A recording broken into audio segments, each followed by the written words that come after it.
Porque o Milos deu uma mudada, né? O que você acha que tá acontecendo, Pacho? Cara, difícil falar, né?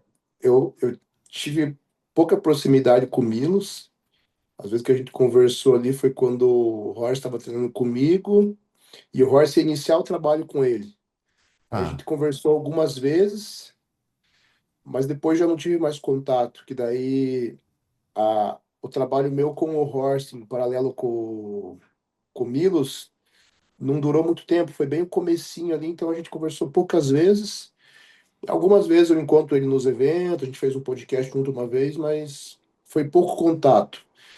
Então, assim, às vezes que eu convivi mais com ele foi a época que ele estava com muito atleta. Teve uma época ali que ele estava voando, assim, É. com atletas muito fortes. E é aquela coisa, né, cara?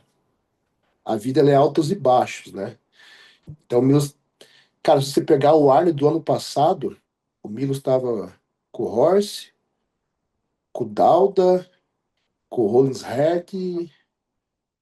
Na época, acho que o Reagan não competiu, mas o Reagan estava com ele na época. E tinha mais um Pô, do Arnold ainda, né, com tinha ele. mais alguém no Arno também. Cara, aí tem o Tabani, que é atleta dele ainda, né? E, cara, daí, de repente um resultado mal joga o cara lá pra baixo. É que é a vida, né, cara?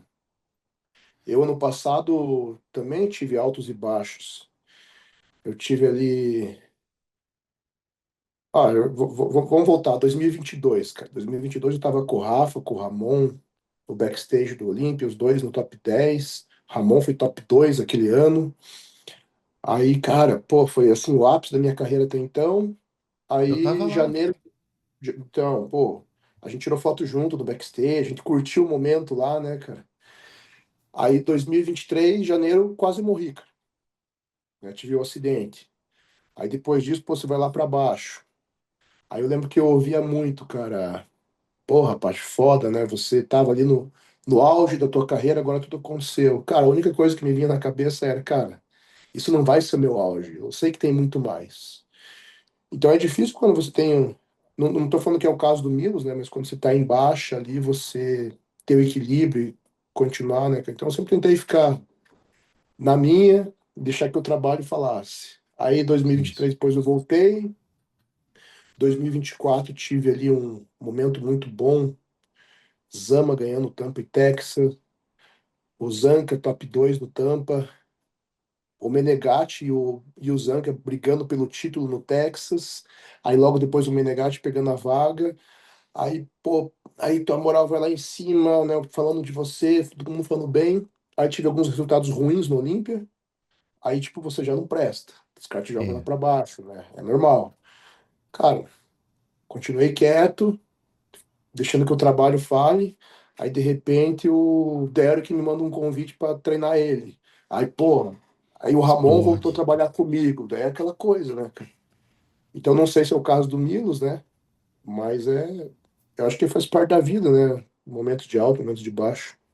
Mas foi difícil lidar, Pacho, nesse último Olímpia, por exemplo, que você acabou recebendo críticas aí, pelos atletas não terem ido como se esperava? Como? Porque você é um cara, eu conheço você há anos, e você é o mesmo quando você era menos conhecido, você continua o mesmo quando você estoura, você continua o mesmo quando você tá ali recebendo críticas. Como que é gerenciar? Porque na parte boa é fácil gerenciar.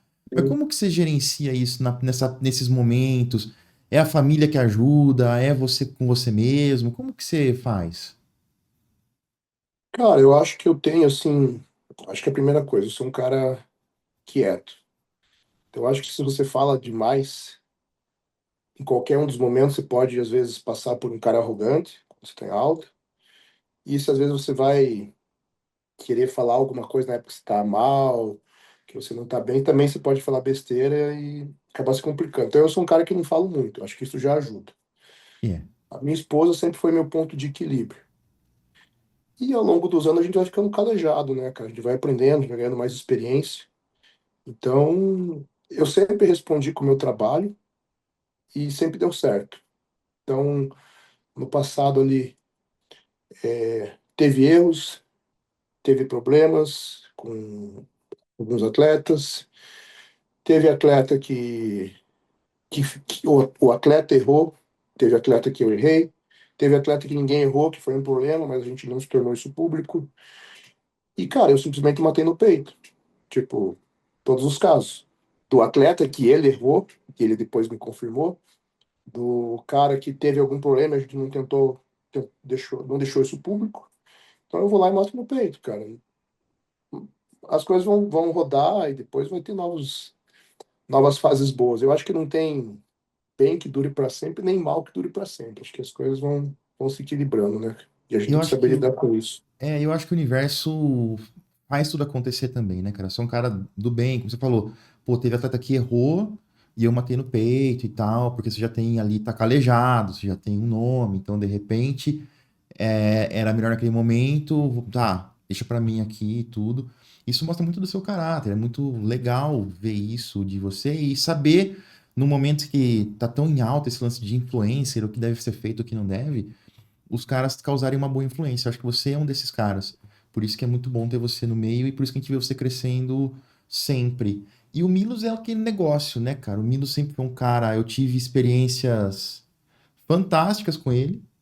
Primeira vez que eu fui para os Estados Unidos, em 2008, eu fui conhecer a academia dele, a Colosseum Gym, que tava mais famosa que a Mecca, que a Golds. E eu cheguei lá e ele foi super gentil. Pacho, imagina em 2008, eu chego na Colosseum, a gente tava fazendo DC USA Tour, mostrando a cena americana pro Brasil, porque ninguém tinha feito. Acho que foi o primeiro documentário Maromba que foi feito, não lembro de outro antes no YouTube. Fomos lá, filmamos a academia do Coleman, depois fui filmei a Gold's Gym escondido, que não podia, tomei umas 4, 5 broncas lá. Os caras, nem te conto, cara, bastidores também foram enrolados. E eu fui na do Milos, cheguei lá de manhãzinha e lá na academia tem uma folha que assina, né, pra você se comprometer ali, se você se machucar, a culpa é sua, não é deles. E eu Uhum. fui logo que abriu a academia, que eu tava com uma namorada da época e ela queria ir fazer outras coisas também, tava lá, me acompanhou e tudo, mas ela também tinha ali umas coisinhas que ela queria fazer. A hora que eu vou assinar, tinha dois nomes só. Ide Yamagishi e Melvin Anthony. Só tava os dois na academia. Caraca, pô, que massa. E os caras estavam no topo ali. E era o Milos treinando os dois poses. Porque o Milos estava ali brigado com a federação naquele momento. E ele tava treinando os caras escondido. Então, assim, o Melvin nem falava que tava com ele. Mas ele tava preparando a rapaziada. E ele foi super gentil comigo. Conversou comigo, parou. Não, vou agora eu tenho que atender os caras aqui, mas volta tarde, vamos treinar.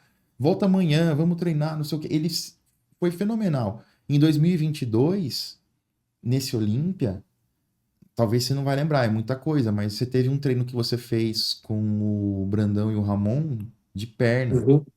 Eu vi aquele treino inteiro. Aquilo foi o Eu negócio lembro que você mais, estava do lado. um dos negócios mais loucos da minha vida. A intensidade que foi imprimida naquele treino, cara. Eu e o É, Flex que puxamos o treino juntos, né? Cada um foi colocando uma técnica e tal.